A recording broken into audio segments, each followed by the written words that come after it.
Hello, listeners. This is Marta, today with a slightly broken voice. Sorry about that. In today's episode, we had the pleasure of chatting with Christina Petersson, and she's Ericsson's Chief Intellectual Property Officer, or CIPO for short, and as you know, is one of the world's top telecom companies. So, with Christina, we are going to have this insider's look into what's it like to manage Ericsson's massive patent portfolio. We will dive into the challenges of protecting and enforcing intellectual property rights and why a strong IP system is so crucial for driving innovation. We will also explore how licensing fits into Ericsson's business model, especially when it comes to 5G and open standards. So, stick around as we unpack the complexities of IP with Christina.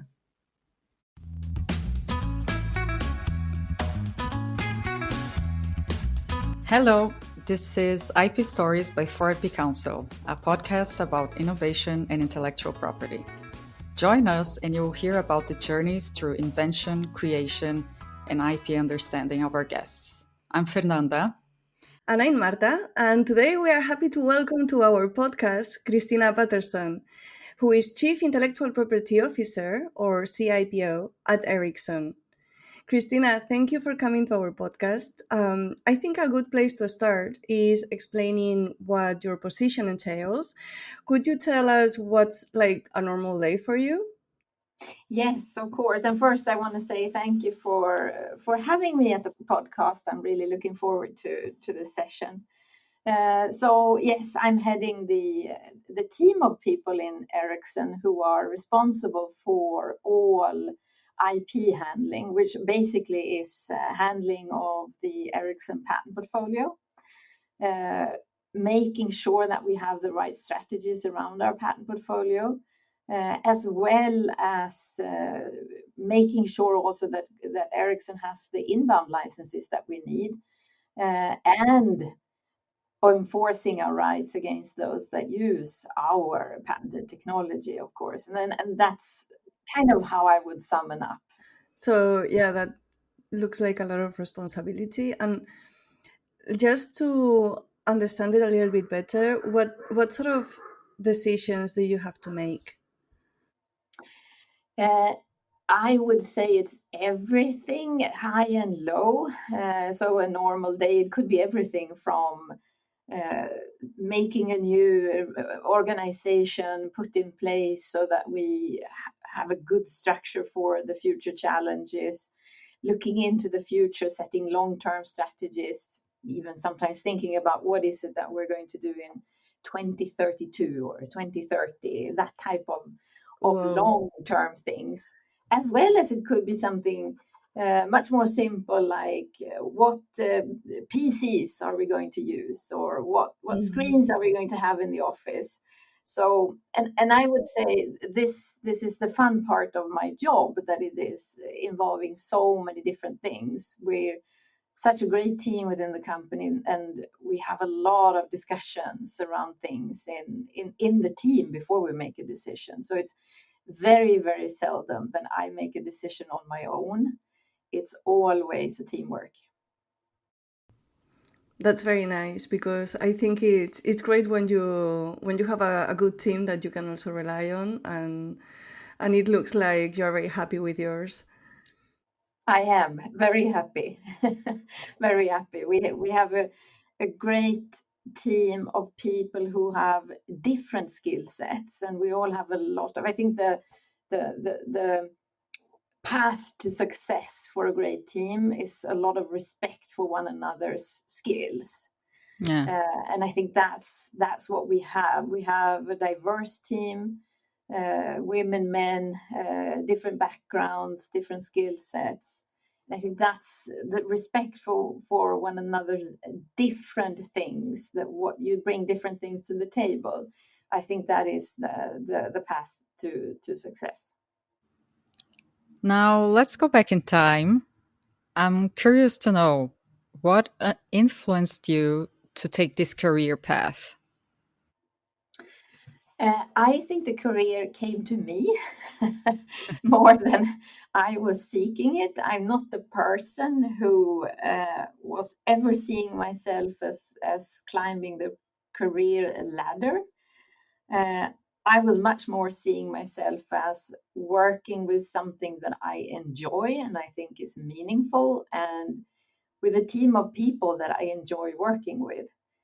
And I think that when you've sort of found your thing, the thing that you have a passion for, you get good at it.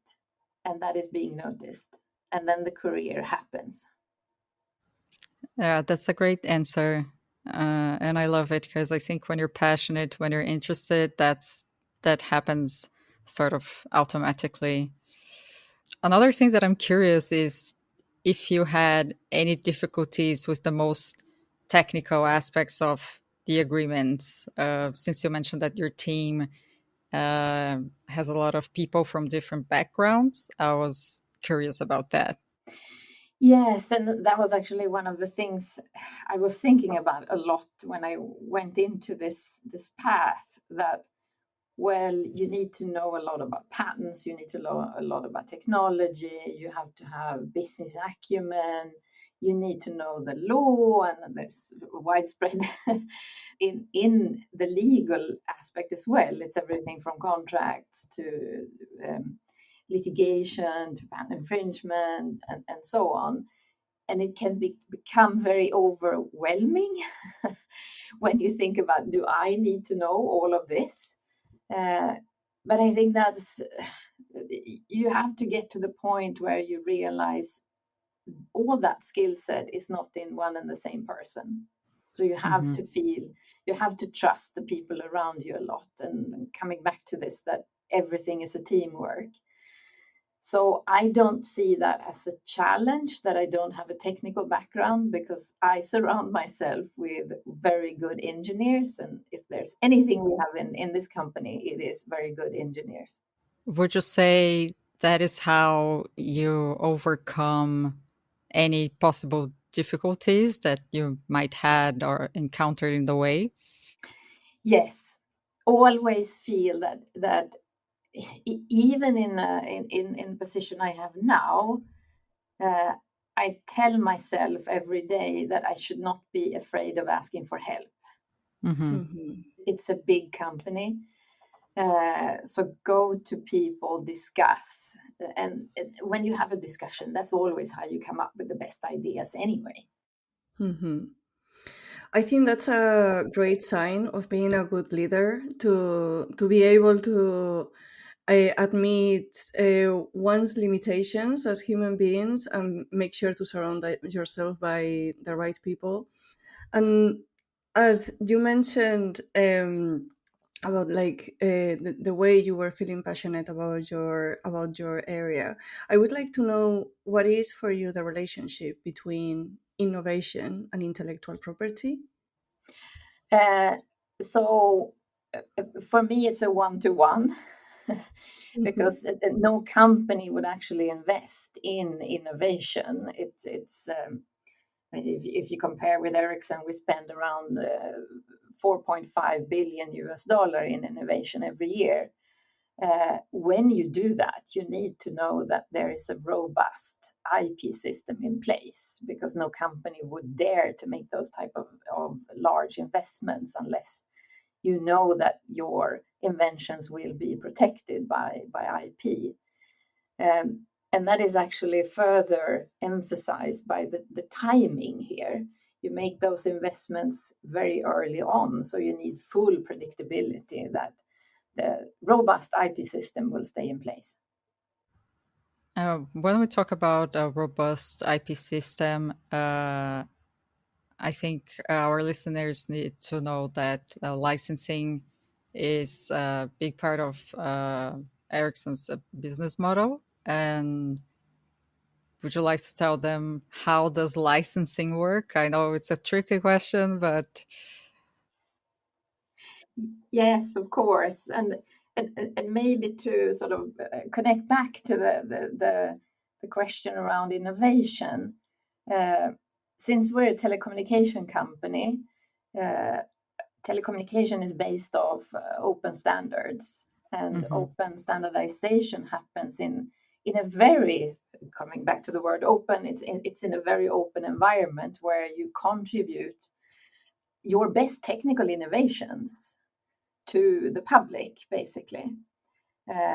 And when you do that, you need to know that at the outset, when this is actually being adopted, when your contributions are being used by the industry, in this case, the telecommunication industry, people making connected devices, infrastructure equipment, and so on, you need to know that you will get fairly compensated.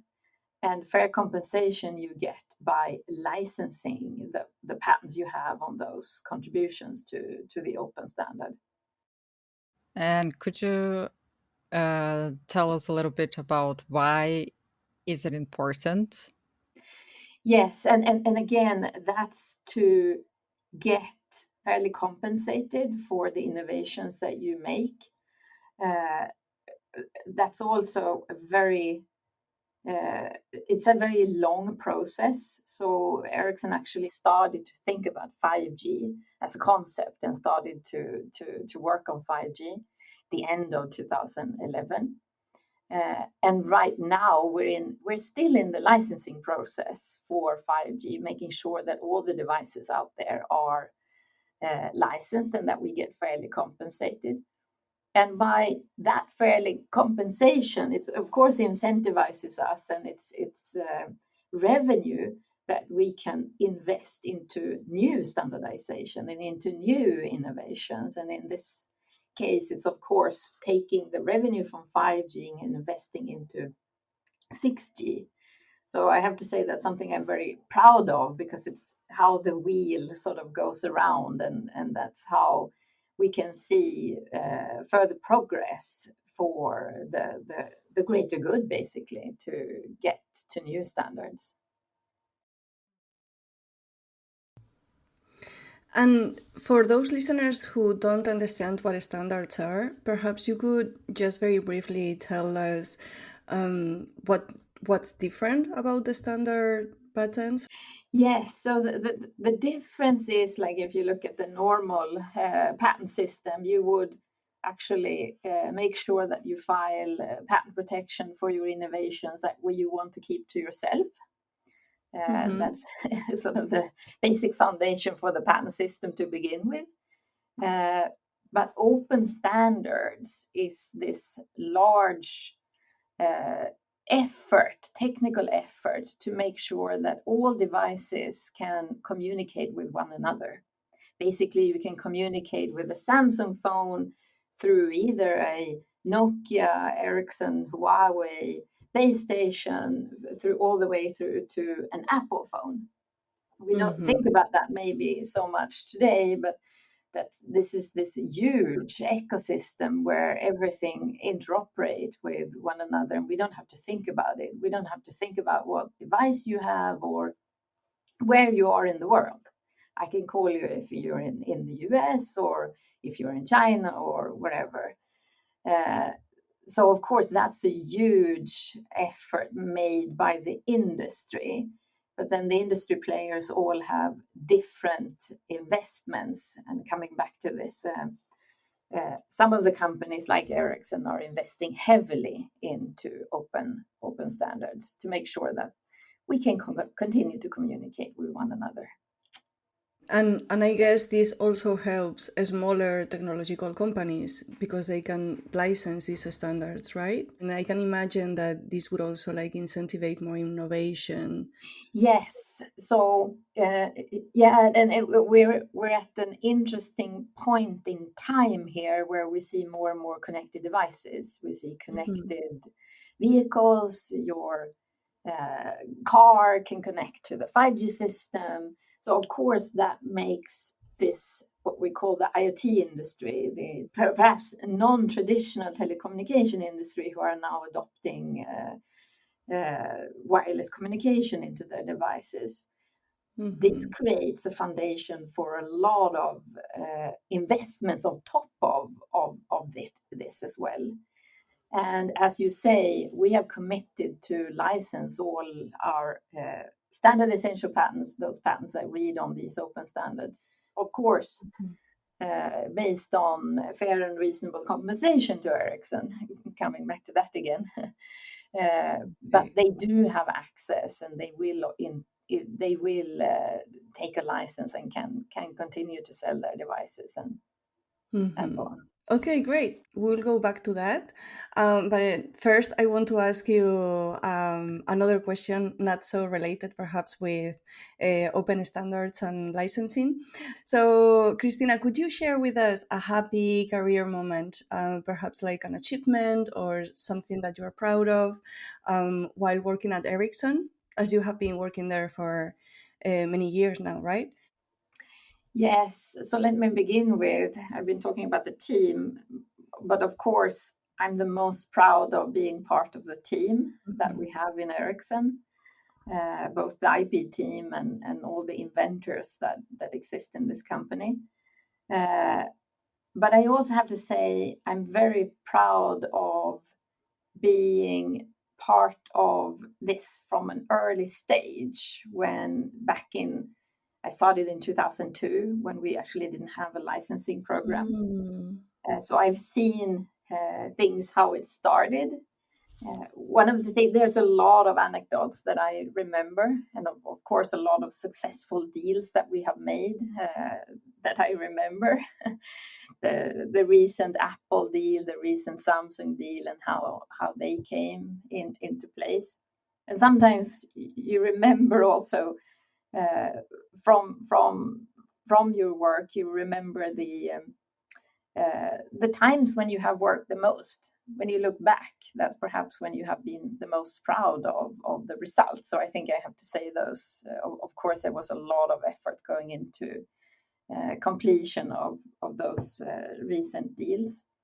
But then again, being part of this from the very beginning, early in my career, when I was a trademark lawyer, a trademark ended up on my desk, and I was asked to file for protection. And the trademark was smartphone, and smartphones didn't exist at the time. I remember I said no because I said I think it is descriptive. It's a phone, and phones are smart. So now maybe I can regret having said no to that. But it kind of That's shows, hilarious. it kind of shows how early on this industry is, and how early on we are, us who are contributing to open standards, and And how that was fast it's actually moving as well. how fast it is moving. Yes, now a smartphone is something that we all know what it is. Back in those days, I didn't know. Yeah, that must be really exciting to be part of such a huge change, of an industry that has changed our lives so much, and that is itself changing as well and creating all these new ways to make it move forward, like the open standards. That sounds really exciting.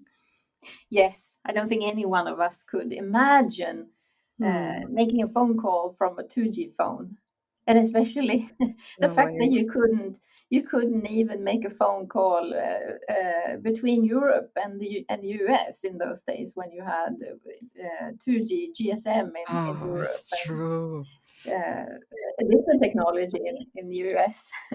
It's incredible. As an old millennial, I must say that living all that from the perspective of a user was also pretty exciting. To have a childhood where we were only like using the house phones, to suddenly have this computer in your hands that can, you know, do so many different things for you.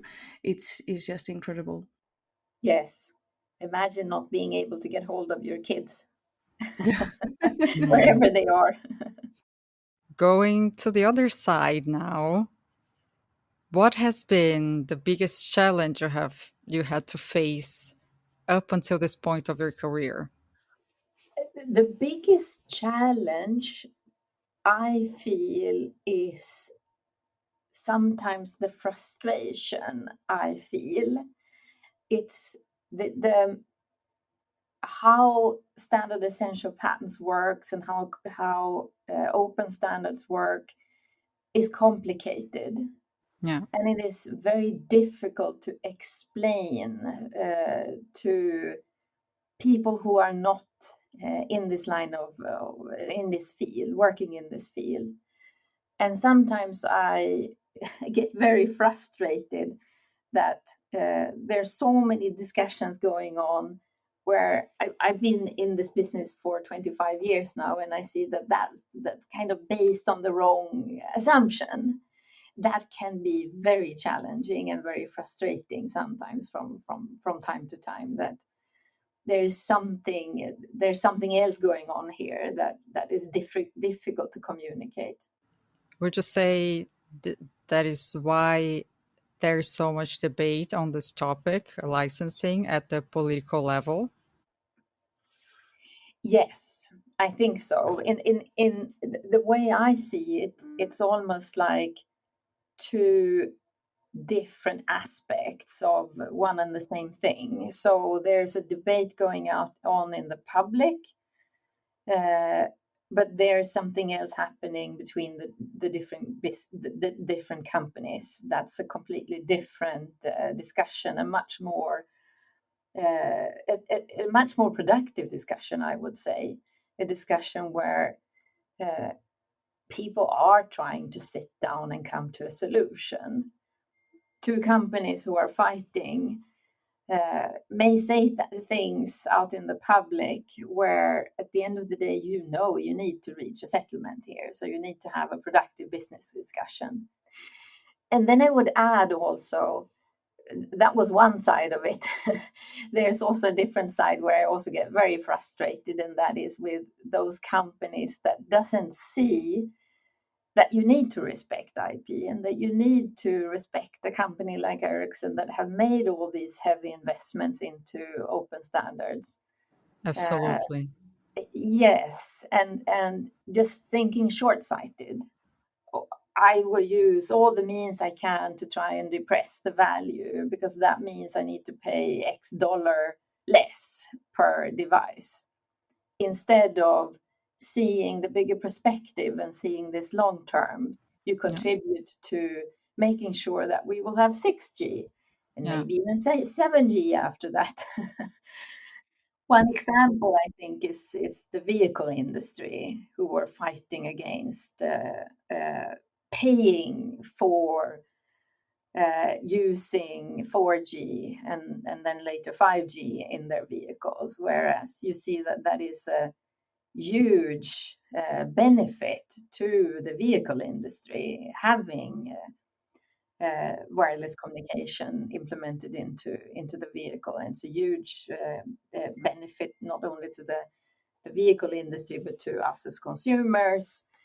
And then it can be very challenging and almost provoking to listen to that should be worth zero or in cents or so on, because we're not talking about a lot of money that us as patent holders are asking for at the end of the day, if you compare that to the benefits.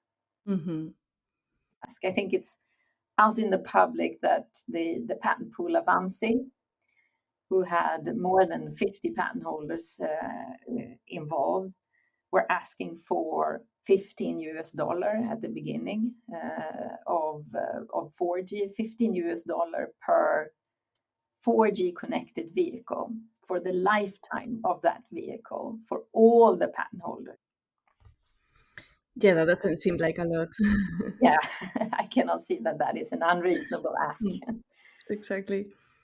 I'm not sure if people are aware though of how much 5G has improved so many different sectors and like the effect that it had. Because for example, in a car, could you give perhaps like one example of how 5G has improved the vehicle industry?